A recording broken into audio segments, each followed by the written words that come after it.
Falling in love can feel like diving headfirst into water. The plunge is exhilarating. The rush overwhelms you. Nothing else matters. But if you're not careful, you can get caught up in the current. Soon you don't know which way is up. You struggle for air and fight like hell until your very last breath.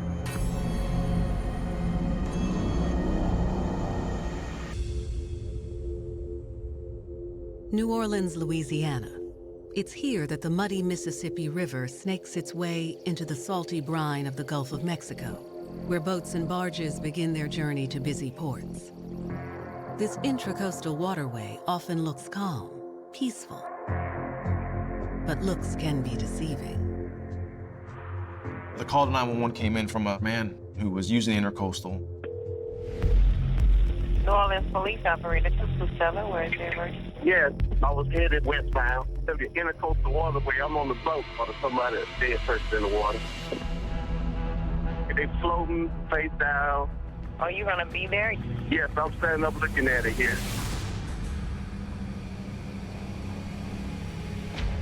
The New Orleans Police Department responds to the call. When I arrived, I couldn't get any notion of how the body died. My initial thought was it could be a natural or it could have been a suicide. We rolled it and we were able to determine it was a female. One clue immediately reveals to police a sinister story. She was bound. We found some blue rope wrapped around her ankles, and it was frayed off, like there was some kind of object next to it. But who is this woman, and who would want her dead? It was absolutely atrocious. So you have to think that, is this some form of retaliation? We don't know the depth of what's actually going on. This scene was challenging. I had no idea who my victim was. I don't know where the body went in the water at. I didn't even know the manner of death, but I felt like I was definitely working a homicide. Though police have little to go on, news of the unidentified woman's death ripples throughout the Crescent City and beyond. Even in a city like New Orleans, where there's a lot of killings and a lot of murders, this one stood out for the gruesome nature. About 70 miles northwest of New Orleans is St. Gabriel, Louisiana. The small town is home to local beauty, Brittany Martin. Brittany Martin was very outgoing, did well in school. Then after graduation, she attempted to receive a higher education degree. But by the time she enrolled in Delgado Community College, she was pregnant. The baby derailed some of her education plans. With her baby's father no longer in the picture, Brittany took the role of single mom in stride, working temp jobs to make ends meet. But Brittany craved something more stable. Brittany Martin, at age 21, started working as a prison guard. Being a corrections officer presented to her financial stability, what she needed at that time because she now had a child to raise. Brittany's primary duty was inmate supervision. She was actually responsible for monitoring the interactions of the inmates, make sure that they were following protocol, that it was a calm environment, there was no inappropriate activities going on. Though the job gave Brittany a regular paycheck, it also presented a slew of unexpected challenges. Brittany is very, very attractive. She has those features that would draw a man's attention to her. To be a 21-year-old prison guard, a woman in an institution filled with men, she's the center of attention, obviously, for lots and lots of inmates. There was sexual harassment and the psychological distress from having to be in that working environment on a day-to-day basis. However, there was one inmate, a man named Horatio Johnson, who went out of his way to make sure Brittany felt safe. Horatio was serving a sentence but was held in very high regard, and so he was also a protective barrier for her against any of the other inmates. She was not getting the cat calls, the threats. He was very smart. He was a very good-looking individual. He's very charismatic.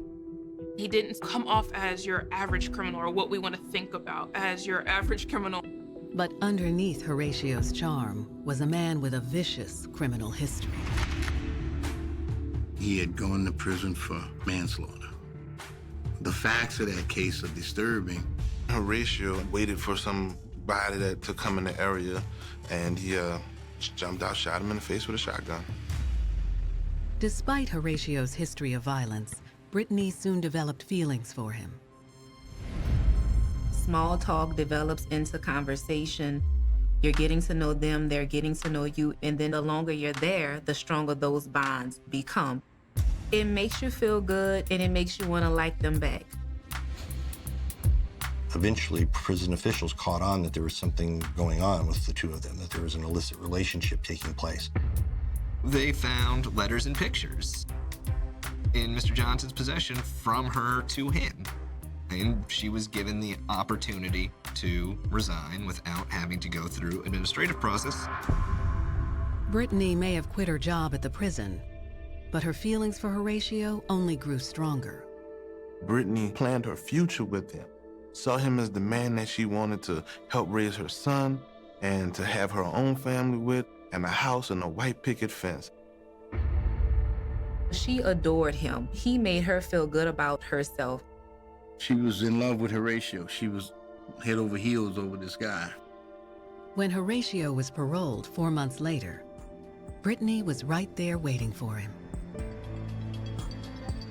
Horatio looks like the kind of kid that you take home to mama. He was someone who seemed to be well-educated, seemed to be very business savvy. Brittany believed she and Horatio would be together forever. But little did she know, her fairy tale romance wouldn't have a happy ending. March 10th, 2014. New Orleans detectives have recovered the body of a woman from the Intracoastal Waterway. We didn't know if the victim had been stabbed, shot, strangled. This was the first time I ever dealt with a homicide investigation where the manner of death wasn't shooting or immediately known on scene. The body had been bound with nylon rope, which appeared to be frayed at the bottom, as if something heavy had been attached and torn loose. Who is this woman, and how did she end up dead? As they examine the body, detectives come up with their first real break in the case. One that will ultimately reveal just how far Brittany Martin would go to prove her love for Horatio. While we were inspecting the body, we noted that there was a tattoo on the lower back of the victim. Now I at least had an avenue to go down. Brittany Martin is a young mother who followed her heart and got swept up in a taboo romance, sacrificing her career as a prison guard in order to be with a handsome inmate named Horatio Johnson. Brittany was just in love with him. She was willing to sacrifice everything. Brittany was so in love with Horatio and had planned her future with him. Once Brittany's man was paroled, the two started a life together in LaPlace, Louisiana, just outside New Orleans. She thought, oh, we were gonna be in love and get married, but there was something that none of us could ever anticipate. Not far from LaPlace, New Orleans detectives are investigating the death of a woman whose submerged body has just been pulled from the Intracoastal Waterway. It was a very, very gruesome discovery. Couldn't tell who my victim was. I was overwhelmed, to say the least. But police catch a break when they examine the body. We flipped the body, trying to look for any defects or any signs of evidence. We noted a tattoo had some version of the word kin in it. Detectives suspect the woman may be one half of a local married couple that disappeared 3 weeks earlier. Kenneth and Lakeitha Joseph were married with no children. They lived in a suburb of New Orleans. They were reported missing on February 19th, 2014. So I immediately reached out to the investigator that's handling that missing persons investigation. They had confirmed that Lakeitha Joseph, the female of the missing couple, had a lower back tattoo of kin. Shortly after detectives ID Lakeitha Joseph, the coroner supplies them with the cause of death. The pathologist ruled out any signs of strangulation. There were no bullet wounds or stab wounds. The pathologist ruled it as a homicide by drowning. That same day, investigators reach out to Lakeitha's family and share the devastating news. I learned that Lakeitha had once been in the military, but left because she was afraid of water, didn't know how to swim. A fact which makes Lakeitha's death all the more horrific. Water is going into your nose, into your lungs. It's absolutely torture. No one should have to die that way. And neither of Lakeitha's parents can imagine who would have wanted to hurt their beloved daughter. Kenneth and Lakeitha were close with their loved ones. At no time did Kenneth nor Lakeitha tell their families about any problems or beefs that they were having.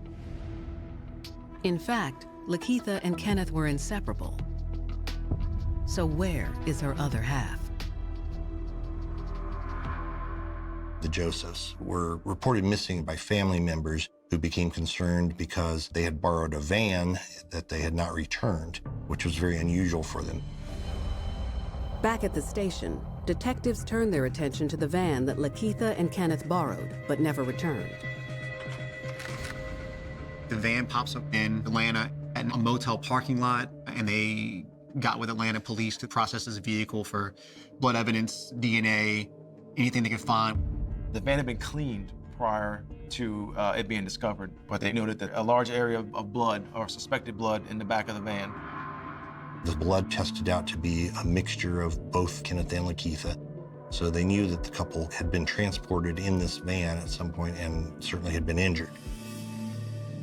It's looking more and more like Kenneth Joseph may also be dead. After this van was recovered, detectives were able to find surveillance video from this motel. At some point in the video, he sees the van enter the motel parking lot, and a male comes in to check in at the hotel. Detectives cross-reference the time and date the van entered the parking lot with the hotel's check-in records. One name appears. I came up with the name Frank Mike Jr. as the person that was driving the van. They immediately run the name through their system.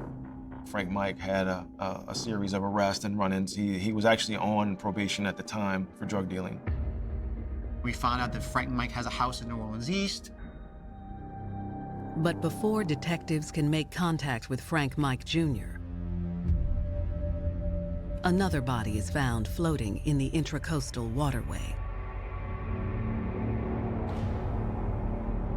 It's a male, it's face down, from the chest to the head, it's floating, and the rest of the body is down, and it seems to have been in the water a mighty long time, so it might be the man that they've been looking for. I was able to view the body size and height and weight and all that seemed similar to Kenneth, so I was fairly confident. Detectives confirm the second body is, in fact, Kenneth Joseph. Kenneth Joseph's body also was bound with the same blue nylon rope. But the real mystery is just beginning. And what detectives find tethered to the rope reveals the true nature of the crime. It was very clearly apparent that there were so many steps that had been taken to conceal the bodies. But police will soon make another equally shocking discovery. The identity of the killer and the seemingly kind-hearted working mom at the center of it all. Outside looking in, she does not appear to be a criminal, but looks can be deceiving. Around the time she began to date Horatio, Brittany became very distant from her family and was leading a double life. She had her life with Horatio, and then she had her life with her family, who was not that welcoming and didn't think that he was good for her to begin with. And so because of that, she drew closer and closer to him and further away from a family that she had been close to prior to being in a relationship with him.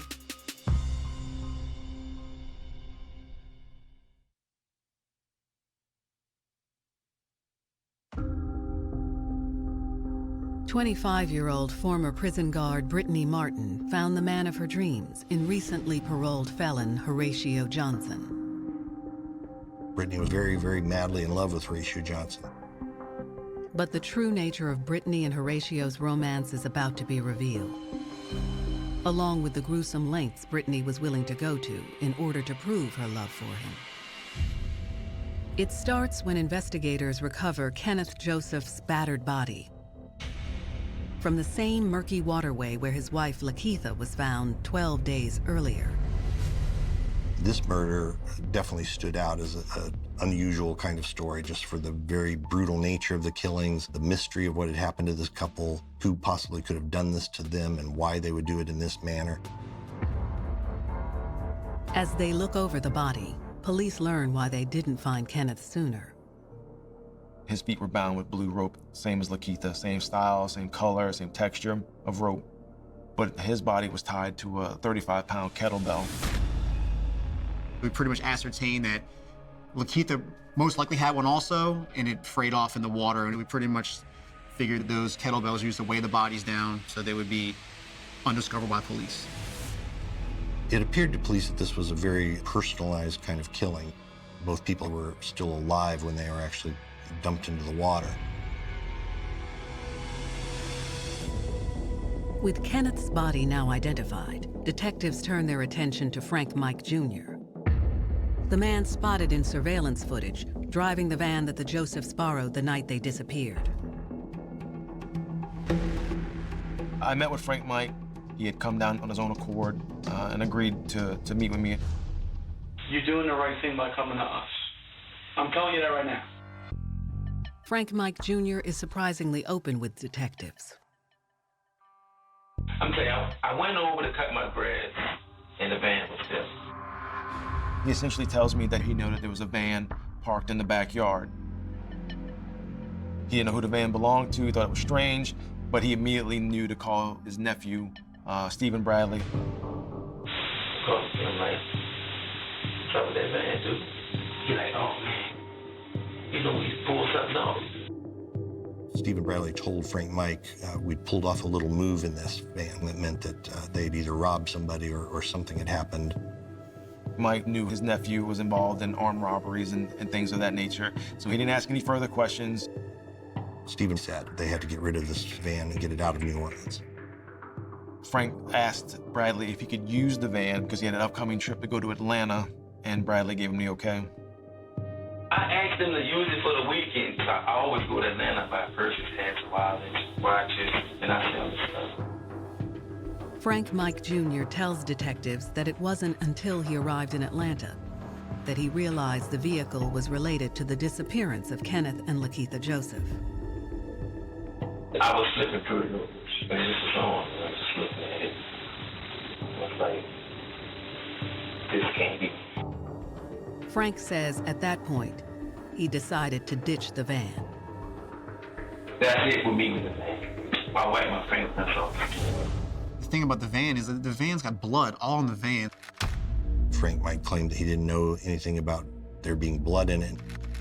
Even though Frank Mike Jr.'s story doesn't entirely add up, police have another potential suspect to look into, Stephen Bradley.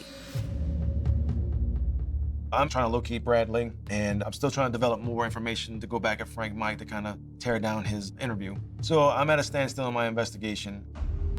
In the meantime, detectives turn to the most disturbing piece of evidence, the kettlebell used to sink Kenneth Joseph's body. I remember thinking that's going to be the key to this case. Detectives were able to work backwards from that, basically find out where this particular weight was sold. I felt like the kettlebell was fairly new and purchased around the time of the murders, so we go start looking at different retail shops in the area. Investigators speak with store managers in the New Orleans area about their kettlebell stock, looking for a match. And they find one. The manager runs a little SKU number. Goes, yeah, we had a sale shortly after midnight one night. What was sold? 2 kettlebells, gloves, blue rope. Our hearts like stopped. Like, oh my God, this is it. This is the sale. I'm like, can you get video? The manager sends over the store's surveillance footage for detectives to view. Lo and behold, we see a couple, a male and female, they're in the self-checkout area, and they're purchasing all these items. They purchased 2 35-pound kettlebells, 3 pairs of gloves, 2 pairs of men's shoes, 2 men's hoodies, and some cleaner, what we've referred to as the murder kit. It's a jaw-dropping discovery, but not nearly as shocking as the name on the credit card used to purchase the so-called murder kit. When they were able to further trace that purchase, it was signed with a credit card belonging to Brittany Martin. Is Brittany Martin somehow involved in the murders of Kenneth and Lakeitha Joseph? Or has her credit card been stolen? When detectives pull Brittany's ID and take a closer look at the store's surveillance video, the answer becomes plain as day. Surveillance video captured them walking in. And one of the things that struck me is she's smiling, and the look on her face is just such a look of love and admiration.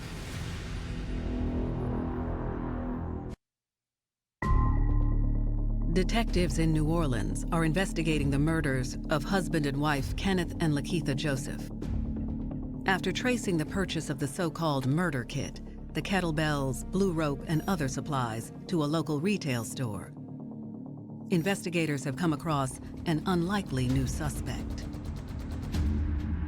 When they were able to further trace that purchase, they found it was signed with a credit card belonging to Brittany Martin. Why would this kind, warm-hearted mom be involved in such a heinous crime? We do some research. Brittany Martin, she has no history, no criminal history, but this major transgression where she crossed the line and had this inappropriate contact with Horatio Johnson in jail. Horatio Johnson had a lengthy, violent history. It appeared that he simply was a bad guy, heinous, evil individual.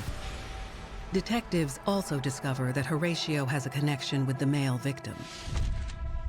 Horatio Johnson and Kenneth Joseph were cousins. Had Brittany's love for Horatio compelled her to help him commit not 1, but 2 murders? And what was the motive? On April 9th, detectives bring Brittany into the station for questioning. I attempted to interview her. I explained to her I felt like she was in grave danger because I knew Horatio Johnson's history, and I knew that if he felt like she stood in his way from freedom or going to jail, that he would kill her too. So at that point, she shuts them down. Brittany opens her cell phone, claiming that she needs to speak to her attorney. You can tell she's actually on the phone with Horatio. It was pretty obvious that her loyalty really was with Horatio. Between Brittany's phone call, the credit card purchase, and the surveillance video, police are fairly certain the 2 lovers are involved in the murders. But the evidence is purely circumstantial, and investigators are still unable to tie Brittany or Horatio to the blood-stained van.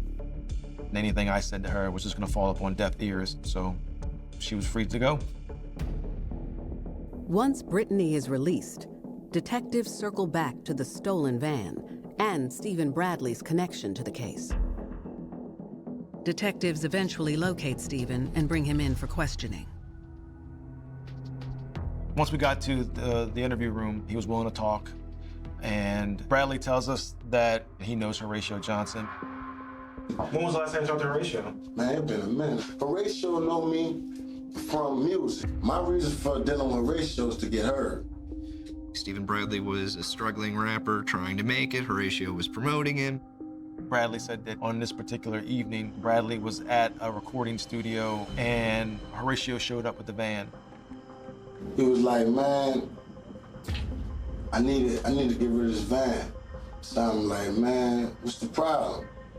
Yeah, like, man, I just need to get rid of it. I said, don't worry, I got it. Stephen Bradley tells investigators a man named Blue owned the recording studio, and the 2 of them drove the van to Frank Mike Jr.'s house.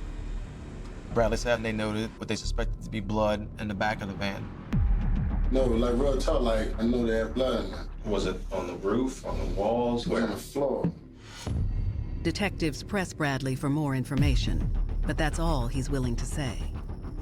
I feel like he knew more about the bodies, but as the interview progressed, Bradley shut down. He wanted to speak with his attorney prior to giving up any more information. So at that point, I had to terminate the interview. Investigators are getting closer to solving this mystery, but they still don't understand how or why someone like Brittany Martin would be involved in a crime like this. Nor do they have enough evidence to make an arrest. That is, until an associate of Stephen Bradley's comes forward. He tells me that he had a direct conversation with Bradley. Bradley more or less confessed.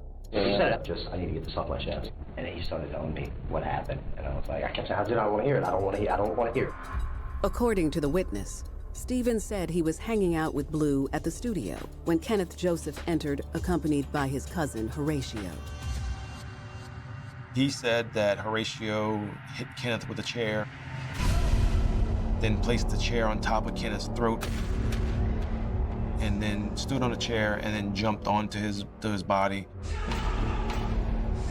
He said Blue was just kind of standing there like Horatio was just, he was like an animal.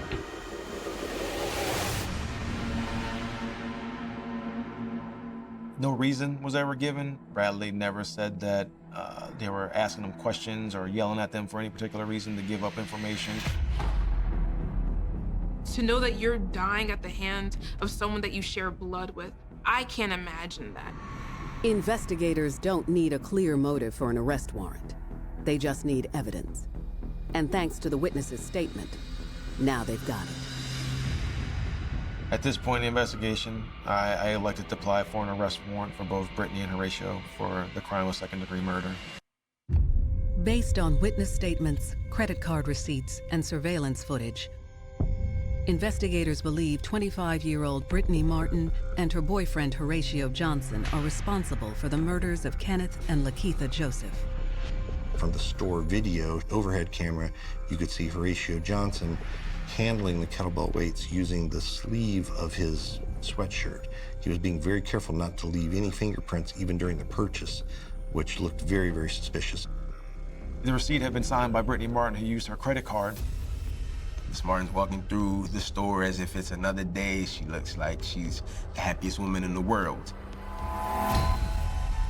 I believe that she probably had a series of emotions while in that relationship with him.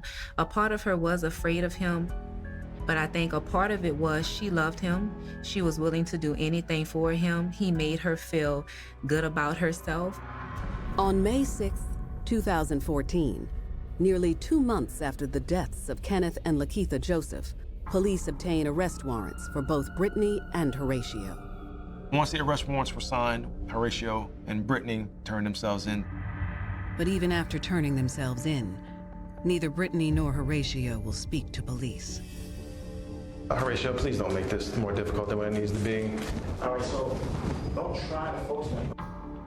Can you call my son? Appreciate it. Investigators allow the couple to reach out to their attorneys, but not before they collect their cell phones as evidence. When you get into someone's phone, you get some deep details about what they're thinking. When I start seeing, months after the actual killings, messages of "I love you," "I can't wait to see you," things of that nature, I knew that Brittany Martin is gonna be a difficult person. And everyone always thinks, go to the woman, she'll break first, but Brittany wasn't doing that. With Brittany refusing to turn on Horatio, detectives decide to search the recording studio where Kenneth Joseph was allegedly attacked. Unfortunately, when we went inside, the whole place had been remodeled. Everything was cleaned up. There's no way this is a coincidence. So nothing was found in the studio that could further corroborate that story that something happened there.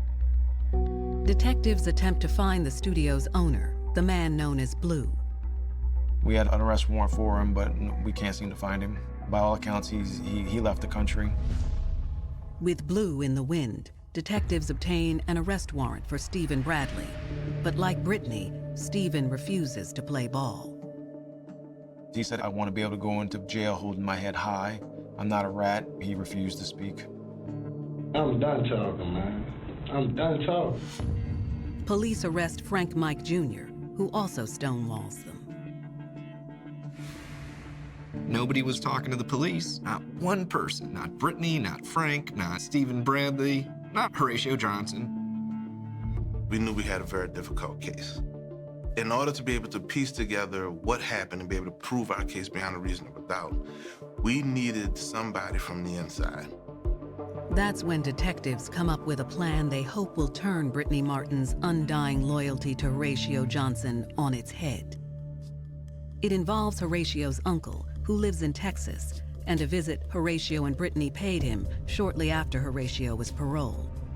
Horatio introduced him to Brittany, stating, "This is the girl I love, this is the girl I'm going to marry." When she walks off and is out of earshot, Horatio says, "Man, I don't love that girl. That girl's stupid. That girl's gullible. I'm just using her. I'll never marry her." The prosecution provides a copy of the uncle's statement to Brittany's defense attorney. At this point, she's been arraigned. She's no longer with her son. She's not seeing her mother, and she's still standing by Horatio. I said, "Brittany, y'all will get married." She said, "Yeah, Mr. David. As soon as this is all over, he and I are gonna get married. We already talked about it. We might move to Houston." That's when Brittany's attorney shows her the statement from Horatio's uncle.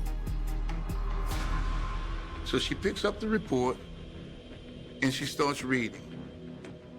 And I could see her eyes well up with tears. She's about to cry. Then she put the paper down. She said, "He won't play me, huh? Call those people. I won't tell them the real story."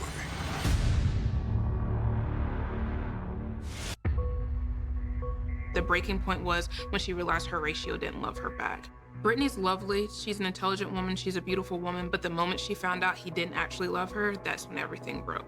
I don't think she wants to admit to how weak she had to be to fall for something of that level. It's something that I think it's very hard for anyone to accept. To accept that you're willing to sacrifice your life, know that 2 other people have been killed. That's something I can't imagine reconciling in my own mind. Brittany Martin and Horatio Johnson have each been charged with second-degree murder in the drowning deaths of Lakeitha and Kenneth Joseph. Hoping she'll turn on her man, the prosecution presents Brittany's attorney with evidence that suggests Horatio may have been playing Brittany all along. Her eyes got very watery. She was reading the report, and then she put the paper down. She said, "Call those people. I won't tell them the real story." Just like I suspected, I got a call, and they were ready to talk. We flipped her against essentially the love of her life. Hell hath no fury like a woman's scorn. Brittany finally reveals the events that led to the murders of Kenneth and Lakeitha Joseph. Brittany got a call from Horatio asking her to come meet him at the studio. Did he say a reason why to come over there? No, he just asked me to stop by because I was in the area. When Brittany pulled up, she found Horatio standing outside with Kenneth. Lakeitha was sitting in the van. Horatio and Kenneth get ready to head into the studio.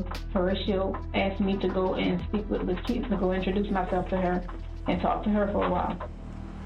Kenneth and Horatio went inside the recording studio. Lakeitha and Brittany stayed outside. We start to talk about just general things. And Horatio comes back out of the studio. So then he says, "Tell her to come inside." Brittany says that once she and Lakeitha entered the studio, things took an unexpected turn.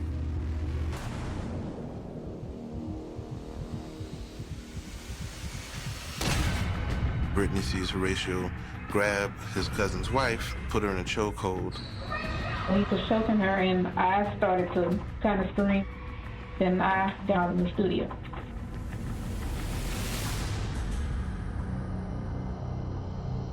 She flees, but she doesn't stop to call 911. I stopped to like cool off and just relax a bit. She said she received a couple of phone calls from Horatio, like, "Baby, just come back, just come back." And he was like, "Everything is okay, just come back." And I told him, "No, I'm not coming back." But he kept on like, "Please come back, I want to talk to you. I just need to make sure you're okay, come back." Horatio told her whatever she needed to hear to make her think it was gonna be all right. He smooth talked her and got her to come back. I pulled up and he asked me if I'm okay. Brittany says that in the moment, Horatio told her that he loved her, and if she loved him, she'd help him. Desperate to prove her love to Horatio, Brittany obliged. They go to a major retail store. They're captured on surveillance video. We see when they're entering into the store, she's staring into his eyes. It's not just simply walking in with us, she's staring up into his eyes longingly. They purchased what police describe as the murder kit. 2 of these kettlebell weights, the blue nylon rope, gloves that was used in the killing. Brittany states that she and Horatio then returned to the recording studio. Brittany waited in her car while Horatio went inside. He stays in there a while, but every now and then he'll come outside and look at the door to make sure I was still outside parked waiting, because he told me to sit right here, don't leave. She sees Horatio, Stephen Bradley, and Blue carrying a large object to the van. And then they go back inside, and then they come out with another large object and put that in the van.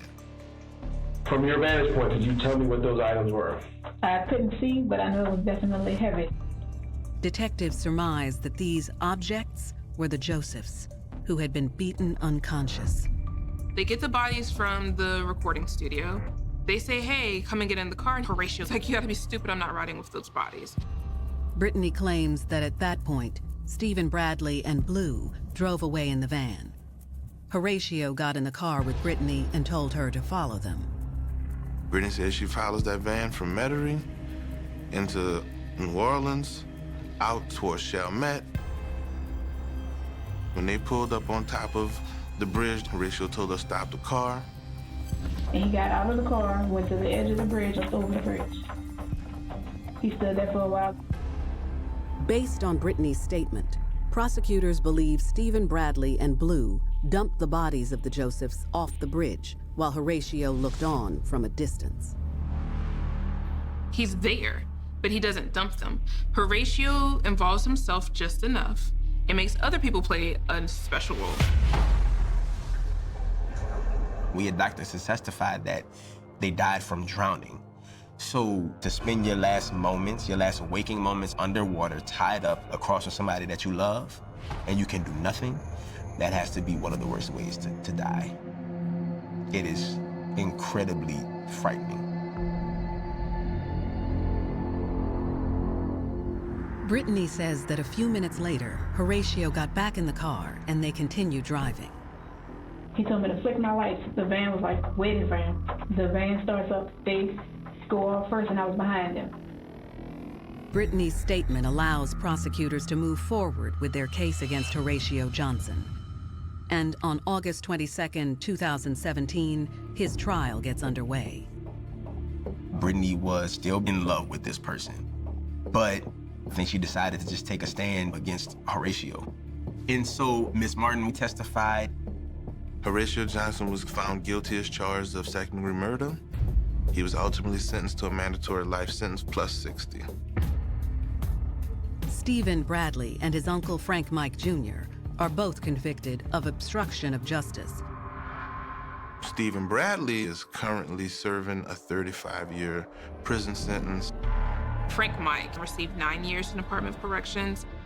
The owner of the recording studio, the man known as Blue, remains on the run. There is still a warrant out for his arrest in connection with this case.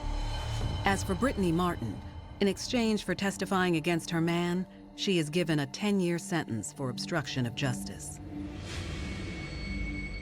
I don't think that we could have been successful in this case without her assistance. Brittany was our key witness in this case. One thing that really never came out in trial was the motive for this killing. How this couple could be murdered in such a brutal way by a cousin, what could have precipitated that? We heard it was rumored to be about drugs and money. But prosecutors and police never really were able to uncover any evidence of that. Though the motive behind the crime may forever be shrouded in mystery, one thing is certain. Brittany Martin's blind devotion to Horatio Johnson cost Kenneth and Lakeitha Joseph their lives. The only person that could have actually helped didn't, and that was Brittany. How could you watch the man you love do this to someone else? How? She failed to take some action. She could have called 911, and maybe those two individuals might still be alive. But she didn't. She was bit by the love bug. She was in love with Horatio Johnson. He had some kind of control over her that made her stay quiet for so long. Even though her life was changing, that night, it only took for him to look her in the eye and say, baby, it's gonna be all right. And she believed him. We all surrender to love at some point in our lives. But sometimes, giving in completely to those emotions can find us in over our heads. Like a rip current, that love grabs hold. And the harder you fight, the quicker you're pulled under. You're drowning, and no one's there to save you, least of all the one you love. Alabama single mother Felicia Scott is given a second chance at happily ever after when a not-so-secret admirer from her past re-enters her life. Fred was her meal ticket, and she knew that if she could keep him happy, that her and the boys would have a roof over their heads. But Felicia's dream to give her man the ultimate gift becomes another woman's worst nightmare. Fred wanted a child more than anything else in the world. She wanted to make Fred happy. She was willing to do whatever she could do to keep him. And later in Tampa, Florida, teenage temptress Victoria Jackson turns forbidden love into a family affair. If I had known that Jeffrey was having an affair with my sister, I would have not married him. But when it looks like she's soon to be out of the picture, it's another man who forces Victoria to make a deadly decision. Shoot him, Vicky, shoot him. He is pleading for his life. Baby, don't do it! Pleading with Victoria not to shoot him. He started yelling, Vicky, do it, Vicky, do it. It was just surprising that a young person like that would get themselves involved in such a violent incident. There are hundreds of thousands of women in prison at any given time in the U.S. These are the true stories of women who committed heinous crimes in the name of love. Growing up in a single-parent home in Tuscaloosa, Alabama, has little Felicia Scott dreaming of one day having a family of her own. Felicia Scott, she was a normal kid, grew up in a middle-class family, really had no problems. Her father just wasn't in the picture and took no part in raising her. That job was handled by her mother and her grandmother. When some children grow up in a single-parent home, they tend to look at how other kids are living, especially those with an intact family. So they start having these sorts of utopian ideas as to what that ideal family life really should be. Before the ink has time to dry on her diploma, Felicia is already taking the first step toward having a perfect family when she dives into marriage with her high school sweetheart. Felicia hastily married. She thought she was ready to be a wife and a mother. She wasn't. But after 5 years of marriage and 2 kids, Felicia's overbearing attitude drives her husband away. Felicia's personality was very dominating. In fact, it poisoned the relationship. Felicia's husband just couldn't take it anymore. When she divorced, she didn't realize what a burden it would be to raise 2 little boys all on her own. By the age of 23, Felicia is the living embodiment of everything she never wanted. A perpetually broke single mother barely able to raise her sons. She worked odd jobs, and she knew desperately that she wanted to be with someone, find a husband, if possible, to help her with her children. After several lonely and financially difficult years, a light at the end of the tunnel arrives. When Felicia runs into Fred Polian, a one-time admirer from her past. Fred and Felicia actually knew each other from back in the day. So when they saw each other, they were really sort of reconnecting. Felicia always suspected the older man had a crush on her. And now, at the age of 27, she's more than happy to give Fred a chance. Before long, Fred and Felicia start spending every day together. Fred was an ideal match for Felicia because he was kind of reserved. He was not assertive at all. And this fit with what Felicia wanted in a man very well. Fred worked at a place for troubled kids, and he had a real fondness toward helping kids. Life with Fred is already proving to be the kind of relationship Felicia's been longing for her whole life.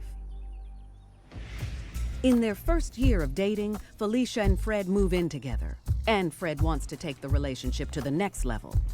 He wants Felicia to have his baby. Fred wanted to make a mark in his life, and he thought having a child, a daughter or son, would be something that would be special and hold him in high esteem. The pressure is on for Felicia to get pregnant. You know, in her mind, I think she felt like she needed to be able to have a child in order to keep Fred, because it was such a priority in his life.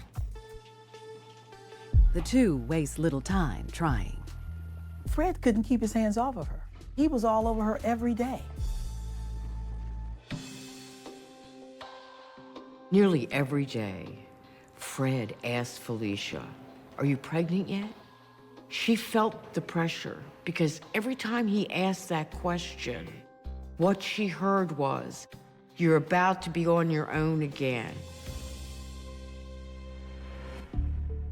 A month later, Felicia approaches Fred and tells him what he's been dying to hear. You're gonna be a father. Felicia told Fred that she was pregnant. This was the news he had been waiting for. He was so happy, he couldn't have asked for anything else. But Fred will soon learn that there's nothing delicate about Felicia. And the only thing she's carrying is a deep, dark secret. She was so determined to keep her man that she would do anything to uphold or keep this crazy and sick fantasy.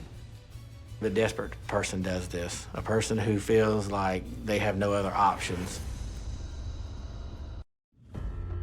1 year into their relationship, 28-year-old Felicia Scott gives her live-in boyfriend Fred Polian the ultimate gift when she tells him she's expecting his baby in Tuscaloosa, Alabama.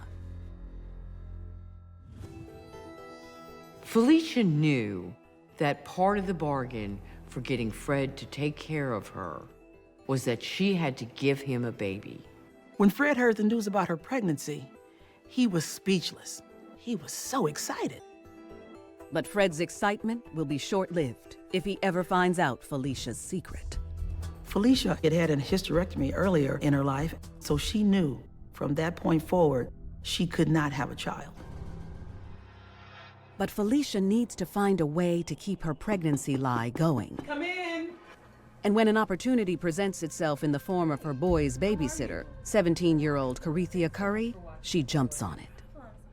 Carithia was babysitting Felicia's 2 boys. Can I tell you something? Yeah. And Carithia confided in Felicia I'm pregnant. about her pregnancy. Oh my gosh, congratulations. Carithia was a sweet young girl. She was 17 years old. She was somewhat naive. Let me look at you. She lived in the same neighborhood as Felicia.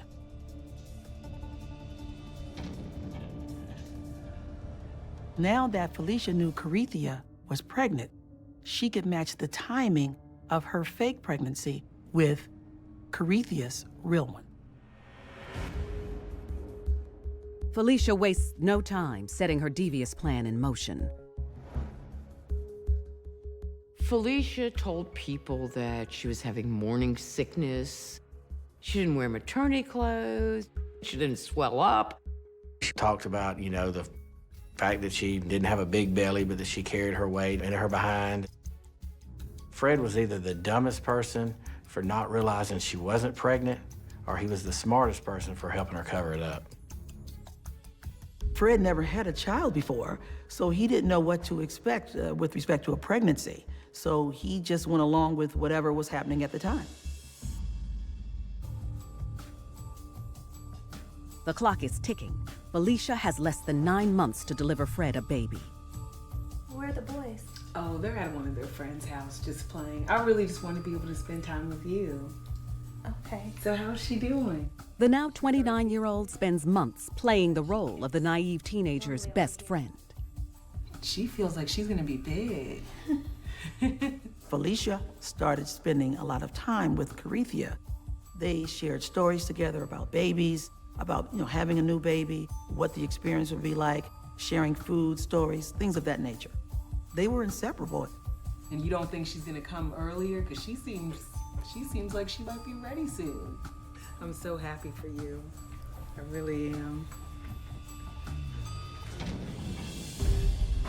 Felicia knows when the day arrives, she only has one shot to get it right. So she spends the next 7 months doing her homework to prepare for a gruesome abduction. Felicia went to a local health clinic to get brochures about C-sections and having home deliveries. Felicia was committed to giving Fred what he wanted, this baby. She was determined. She had the eye of the tiger. There was just no turning back. With Carithia at 9 months and her due date rapidly approaching, a by now impatient Felicia decides it's time to give Fred the baby he's always longed for. One day after shopping with Carithia and her mother, Felicia invites the expectant teen over to her place. Felicia and Carithia grabbed some pizza and headed home to hang out at Felicia's apartment. Oh, I'm sorry, Carolyn. This is for expected mothers only. Okay. All right. Felicia waits patiently for just the right moment to pounce on the unsuspecting mom-to-be.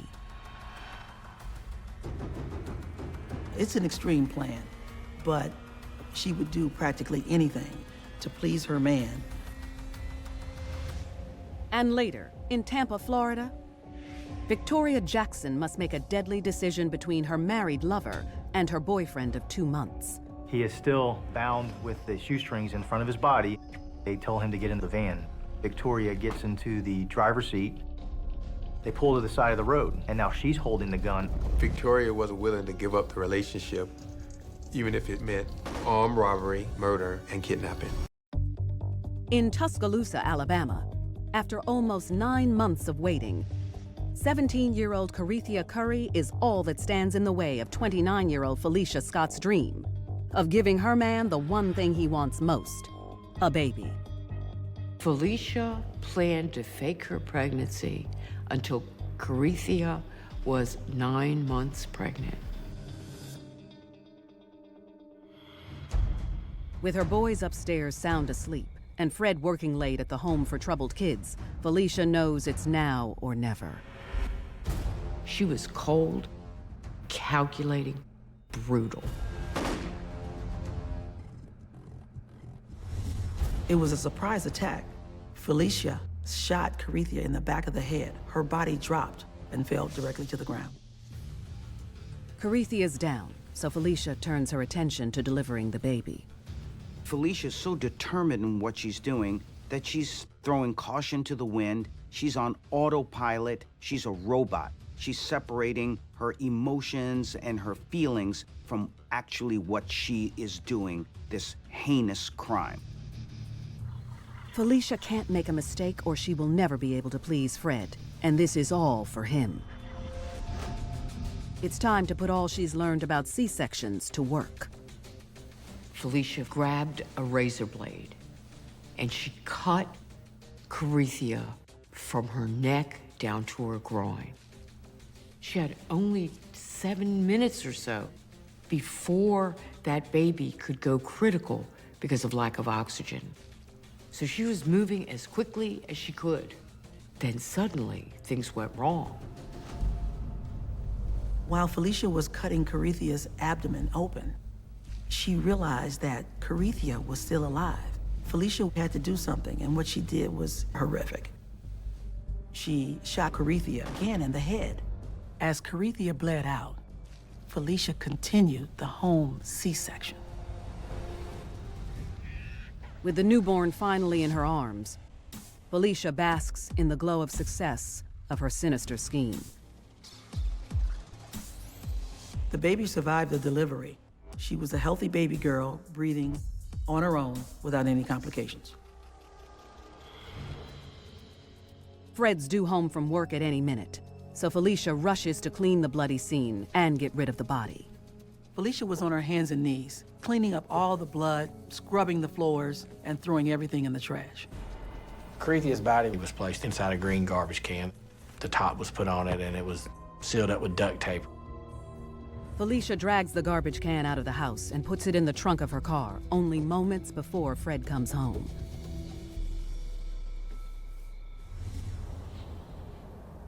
Fred, it happened. Fred couldn't believe his eyes. He thought it was odd, but he didn't question it. He was just happy to see his new baby girl, and he just melted. When Felicia saw that Fred was holding that baby, for her, her prayers had been answered, all of the heinous actions were worth it.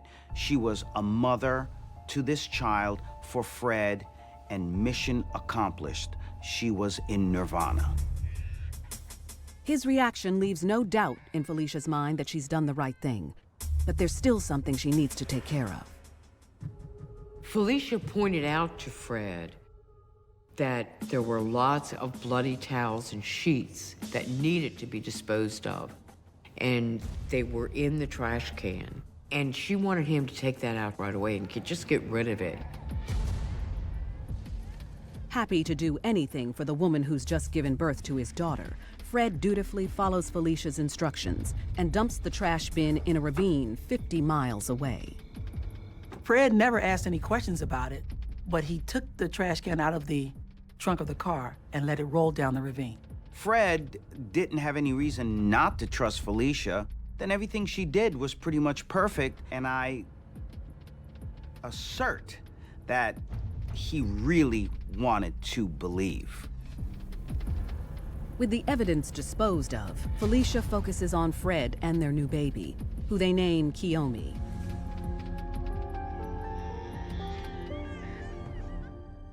But in less than 48 hours, her perfect family will start to fall apart.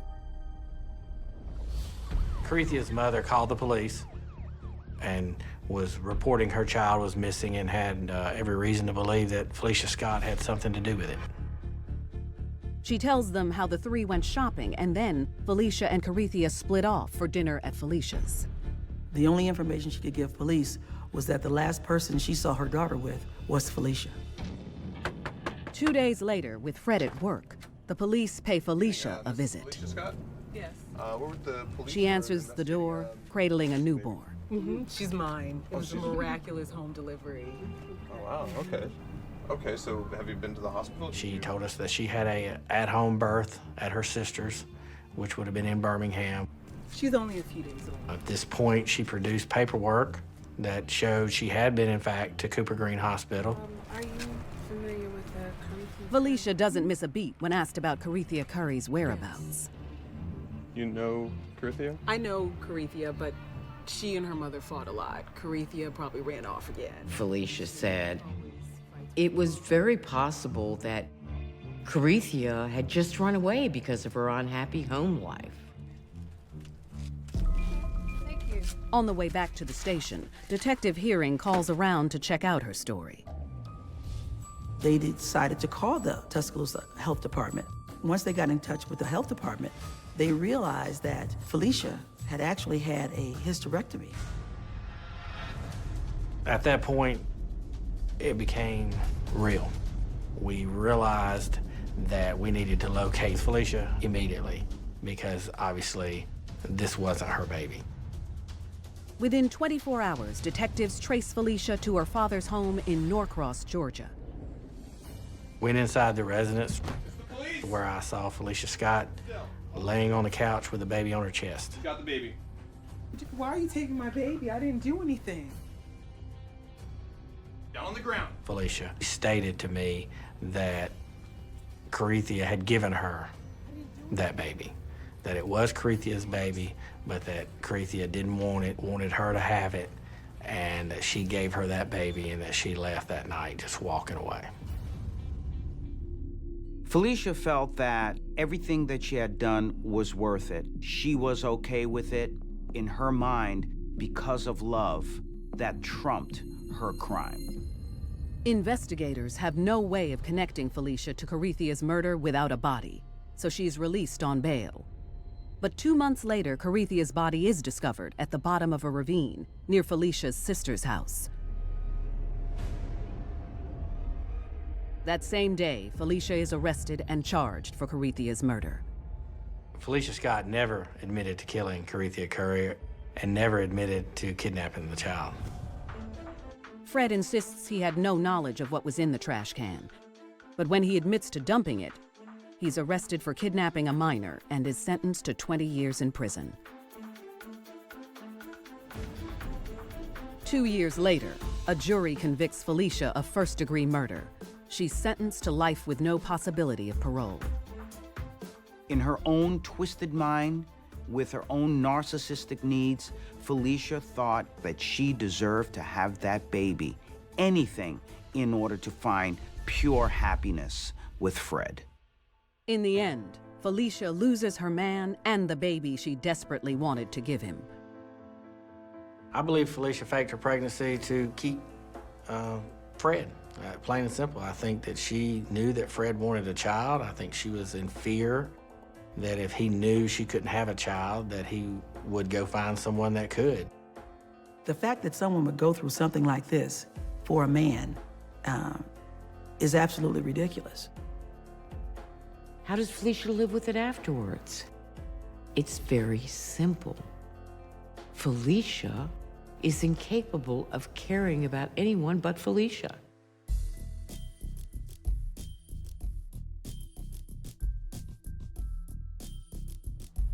Felicia Scott took extreme measures to give her man a child, but she isn't the only woman willing to go to unspeakable lengths in the name of love. In Tampa, Florida, Victoria Jackson's involvement in a sordid love affair pushes her to commit the ultimate act of betrayal for her man. At the age of 16, Victoria Jackson is still trying to cope with the suicide of her father 1 year earlier, much to the heartbreak of her older sister, Crystal. We lost our father at Victoria's at the age of 15, and she took it very hard. She was an A student prior to that. Afterwards, she got into a little trouble hanging with the wrong people. For Victoria to have such a close relationship with her father, and for him to be suddenly gone in that way, such a traumatic event in her life, would lead her to now look for another father figure. Victoria's relentless search for love will drive her into the arms of two different men, a sinful situation that leads to deadly consequences. Victoria found herself living between a man that was controlling her through his demanding demeanor and another man who controlled her through his finances. She's just a puppet.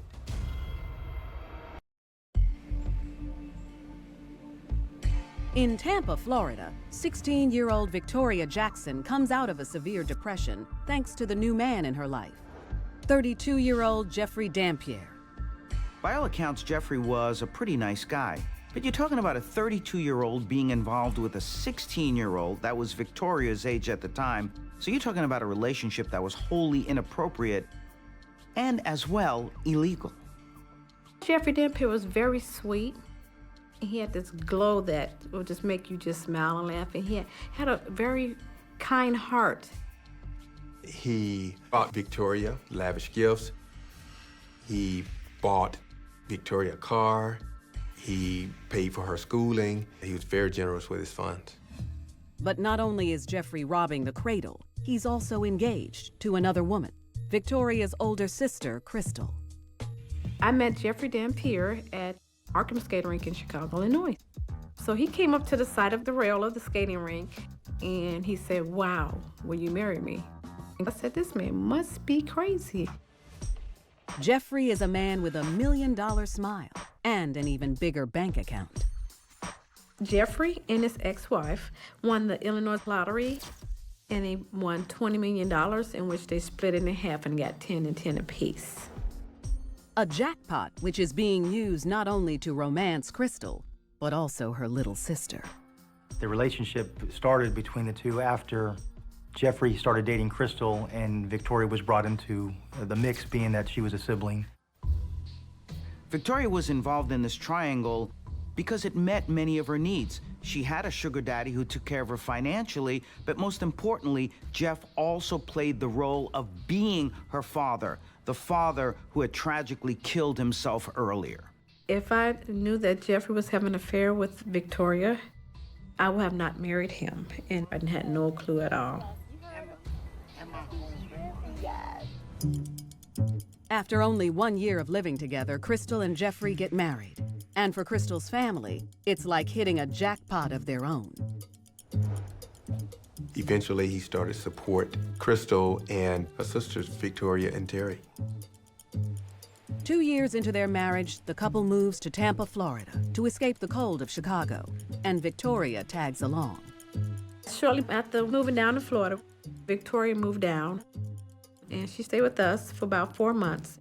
I said, well, as long as you're being positive and doing something right for your life, certainly. Victoria lives the high life, squeezing every penny out of her brother-in-law right under Crystal's nose. Anything that she needed financially, he gave it to her. And the control that he had was the fact that he had money. And she knew if she needed something, she just had to make one phone call. Soon, Victoria and Crystal aren't the only Jackson women benefiting from Jeffrey's Midas touch. Jeffrey moved their sister, Terry, to Florida. For the next 3 years, Jeffrey ponies up to Crystal's younger siblings' every need without complaint. And by all accounts, Crystal remains clueless about the affair. She's still Jeffrey's happy wife. I did not know who she was seeing. Honey, I'm home. I really can't say that I seen any difference, but the household was running normally. But Victoria eventually grows tired of playing second fiddle and gives Jeffrey an ultimatum. Vicky was very naive when she thought that Jeffrey would leave his wife and marry her. This is classic textbook. Quite often, husbands rarely leave their wives for the mistresses. After all, a lot of them think, why buy the cow when you can get the milk for free? Tired of only being used for sex, Victoria tells Jeffrey she needs some space. Jeffrey purchased Victoria an apartment. Victoria was trying to distance herself or wean herself away from Jeffrey. Jeffrey was paying for the apartment, so she was still under his control. He continued to control her through his funds. Oh yeah, I remember it. Victoria rebels against Jeffrey by looking for other fish in the sea, and she is soon catching up with an old flame. You haven't changed a bit. Nathaniel Jackson. Still know the exact things to say. Victoria knew Nathaniel because they dated each other off and on for about 1.5 years when they both lived in Chicago. Victoria never really lost touch when she moved to Florida, and they quickly jumped back into a routine of talking and flirting. Yeah, I know. You should come see me. The age difference between Nathaniel and Victoria was about 2 years. She wanted more from somebody and wasn't getting everything she wanted from Jeffrey. He had several arrests for drug possession, for an aggravated assault, some other traffic charges. He had a lengthy criminal history from Illinois. And Nathaniel's renewed interest in Victoria is no accident. Nathaniel had some charges associated with money, and here he is now calling Victoria, who he knows is in a relationship with a man who is wealthy. Nathaniel only has one thing on his mind, and he knows Victoria's lover is loaded, so he suggests the two move in together, and she gladly accepts. Nathaniel was with Victoria not so much out of love, but because he knew that she had access to Jeffrey's money. So for him, it was about the Benjamins. For Victoria, she was just happy to have a man by her side, having that warm body to keep her company. Any of the money that Victoria received from Jeffrey, they would spend it together. This was money being given to him by Jeff, so Nathaniel was basically being supported by him. It doesn't take long before Jeffrey finds out about him. Blinded by jealousy, he threatens to cut Victoria off. Jeffrey then goes to his wife with his intention, and a made-up reason to go with it. We had a conversation regarding giving, and it was more or less he was getting frustrated because everybody was asking, and he felt like the money bag at that time. I told him, don't give to my sisters. Don't give it to Victoria or Terry if they ask, unless it's life or death. The sisters are less than pleased with the new arrangement, and they're not the only ones. They were upset, but when Nathaniel found out about it, he was furious. If Jeffrey cut off Victoria, they cut him off. That was not gonna fly. Now Victoria has to make a choice to stand by her man, but which one will it be? She's about to be forced into a deadly show of loyalty that will cost one of her men his life. He is pleading for his life, pleading with Victoria not to shoot him, not to shoot him. In Tampa, Florida, 5 years into their illicit affair, 23-year-old Victoria Jackson's sugar daddy and brother-in-law cuts her off when he finds out about her live-in boyfriend, Nathaniel Jackson. If Jeffrey cut off Victoria, they cut him off.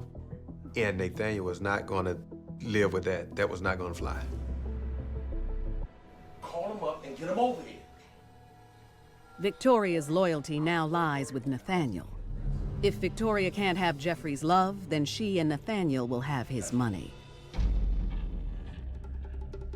The plot is set into motion. Good. You always make time for me. Cannot wait to see you. See you soon. Jerry was at the apartment. All right. Bye. And Victoria called Jeffrey and asked him to come over to the house to drop off some boxing tickets. Victoria leads Jeffrey into the kitchen where Nathaniel attacks. Yo, wait, what? Wait, where's the money at, huh? Hearing the commotion, Victoria's sister, Terry, comes out to see what's going on. They started demanding money, searching his pockets. It's a pretty scary situation. Jeffrey was carrying a wad of cash, so they took about $7 grand off of him. Victoria looks on as Nathaniel threatens Jeffrey. I need you to find me more money or I'm gonna shoot you. Victoria is caught between her lover and her boyfriend. Victoria disassociated herself from the moment. Jeffrey has been relieved of his cash, but Nathaniel isn't finished with him yet. Jeffrey was tied up and they walked him down to his van. Nathaniel forces the sisters and Jeffrey into the van and leads them on a ride to hell. Victoria was ordered to drive. Drive now. Hurry up.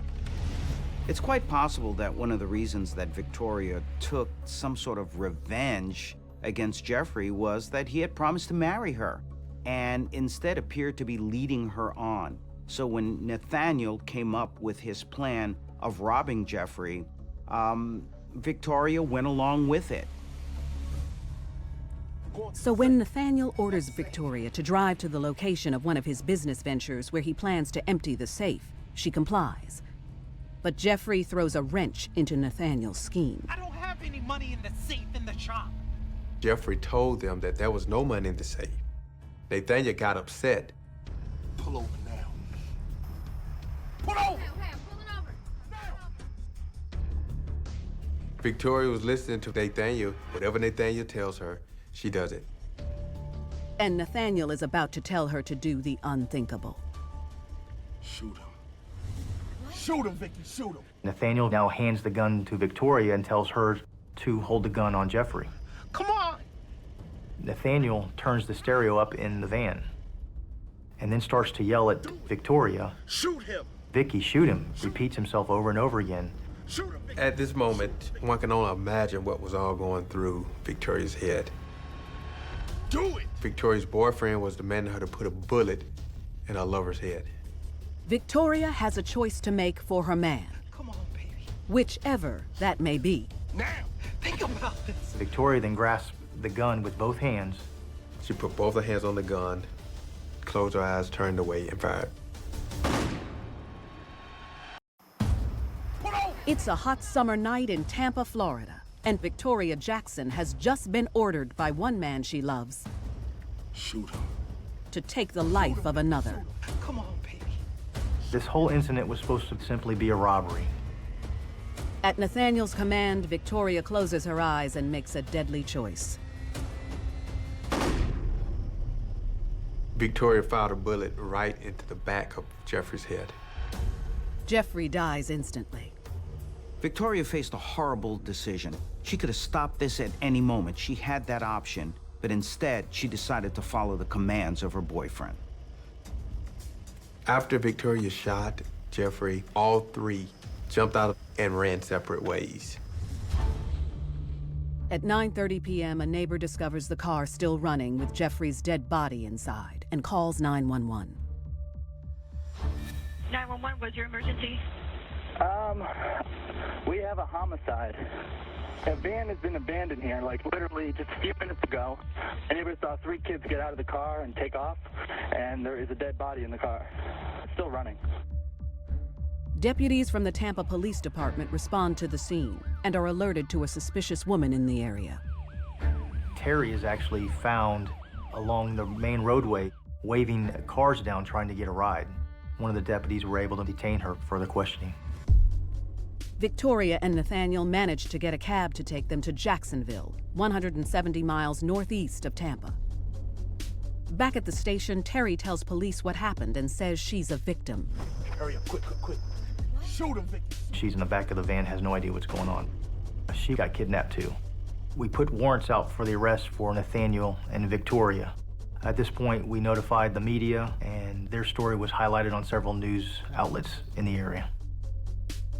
2 days later, Victoria and Nathaniel are arrested without incident at the home of a friend in Jacksonville. Nathaniel had $1,500 of the money that he took from Jeffrey, and the money had bloodstains on it. Once in custody, Victoria is stunned to learn that the man she killed her lover for is selling her out. You might want to ask his girlfriend, Victoria. Your boyfriend told us that it was your idea to rob him and to also shoot him. I think that Victoria thought that Nathaniel would have protected her, and it all would have been well. When police tell Victoria Nathaniel's setting her up to take the fall, she gives a full confession of what happened. I was told earlier today to call him to see if I can get him to come over. Okay. And who told you to do that? Nathaniel Jackson. Okay. And why did he want him to come over? To get some money from him, rob him. He started yelling, Vicky, do it, Vicky, do it. And I just closed my eyes and turned my head and pulled the trigger.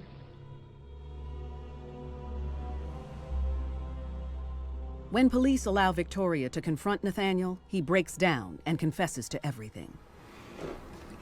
So be it. So be it.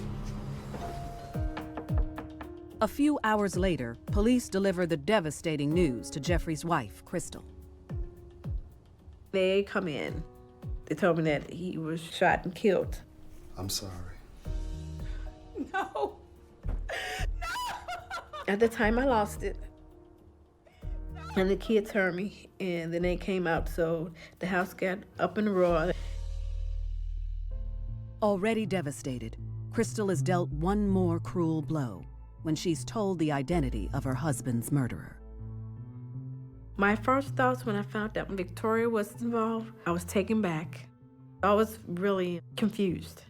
How could you kill someone who you were benefiting from? So I don't understand. How could you? So, no. Crystal's suffering increases when she finds out about the affair. I was really shocked. They started naming items, a ring, places where they supposed to went to. I just lost it because I didn't see it. He filled a void in her life, and that need superseded the loyalty that she should have had to her sister. Police charge Victoria and Nathaniel with the murder and kidnapping of Jeffrey Dampier, and a jury shows no mercy. Victoria was given 3 life sentences for kidnapping, armed robbery, murder. and Nathaniel was convicted of the same. Jeffrey really took the best years of her life, the early years, the formative years of her life. So when Nathaniel came along and offered a chance of revenge against Jeff, well, Victoria jumped at it because finally she could tell him and act out her anger with Jeff. Crystal's sister Terry has never been charged with the crime. Destined to die behind bars, Victoria's days are a constant reminder of her brutal betrayal of one love for another. I don't know if she's truly forgiven herself for what she's done, but I do know that she's facing it every day in a decision and a choice that she made.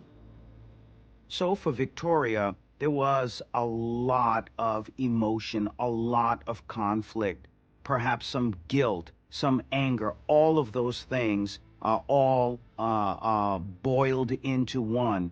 And in this case, it led to the death of Jeffrey. I still talk to my sister because I don't want to have a cold heart. I don't want to be holding on to that grudge. So I let go. And I still have pictures of my late husband, and I still think of him. But I believe that I will get my chance to see him again.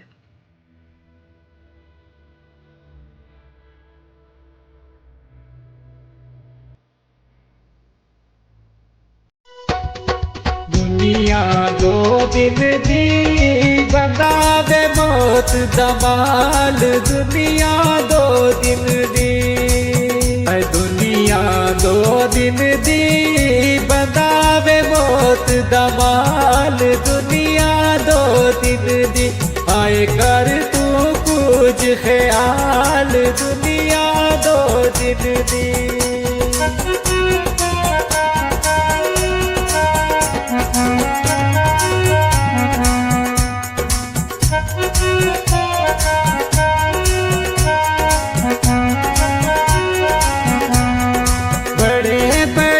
सुल्तान भी आए बड़े बड़े सुल्तान भी आए ओढ़क जा बिच खाक समाए ओढ़क जा बिच खाक समाए आए हो गए ख्वाब ख्याल दुनिया दो दिन दी आए हो गए ख्वाब ख्याल दुनिया दो दिन दी दुनिया दो दिन दी बंदावे मौत दमाल दुनिया दो दिन दी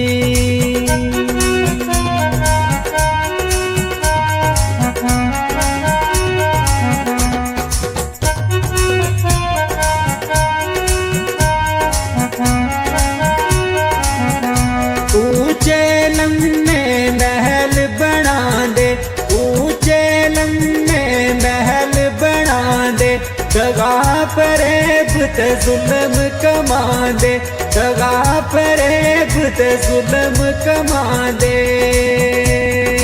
हाय कुछ नहीं खड़ते नाल दुनिया दो दिन दी हाय कुछ नहीं खड़ते नाल दुनिया दो दिन दी ओ दुनिया दो दिन दी बंदावे मौत दमाल दुनिया दो दिन दी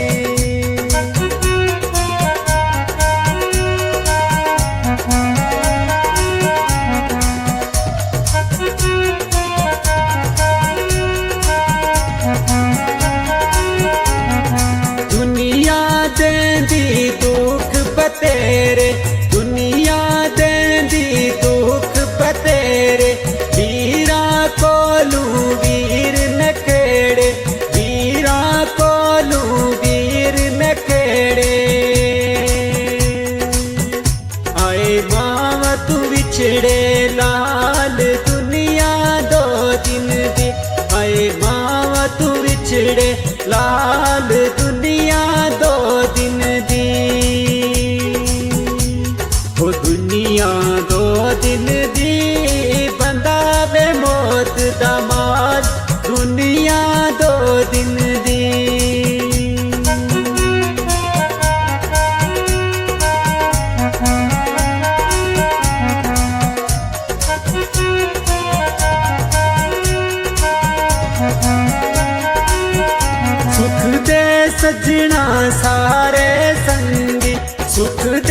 सजना सारे संगी नस जांदे जद आवे तंगी नस जांदे जद आवे तंगी हाय कोई नहीं गम दा ख्याल दुनिया दो दिन दी ओह कोई नहीं गम दा ख्याल दुनिया दो दिन दी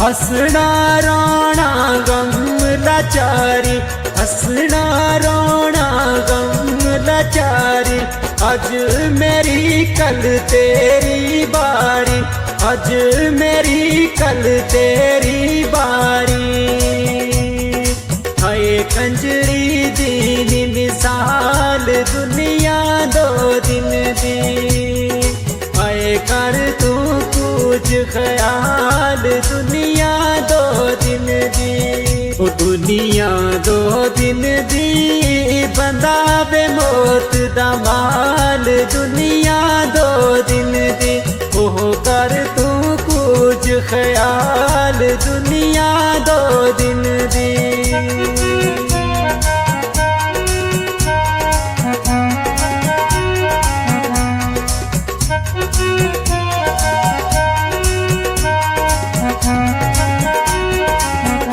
पुत वे तुड़ा नी मिट्टी दा वीरा पुत तुड़ा नी मिट्टी दा वीरा अपना आप संभाल बशीरा अपना आप संभाल बशीरा हाय मिट्टी मिट्टी दा माल दुनिया दो दिन दी हाय मिट्टी मिट्टी दा माल दुनिया दो दिन दी हाय कर तू कुछ ख्याल दुनिया दो दिन दी हाय कर तू कुछ ख्याल दुनिया दो दिन दी ओ दुनिया दो दिन दी बंदा मिट्टी दा माल दुनिया दो दिन दी हाय कर तू कुछ ख्याल दुनिया दो दिन दी हाय कर तू कुछ ख्याल दुनिया दो दिन दी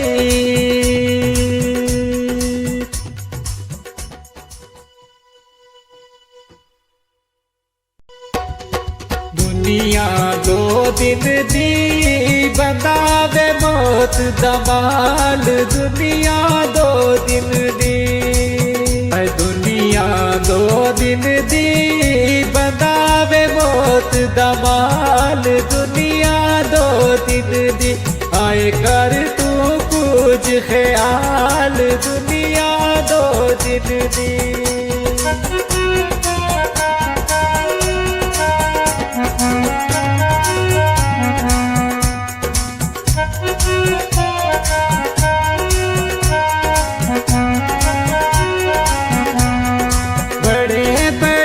सुल्तान भी आए बड़े बड़े सुल्तान भी आए ओढ़क जा बिच खाक समाए ओढ़क जा बिच खाक समाए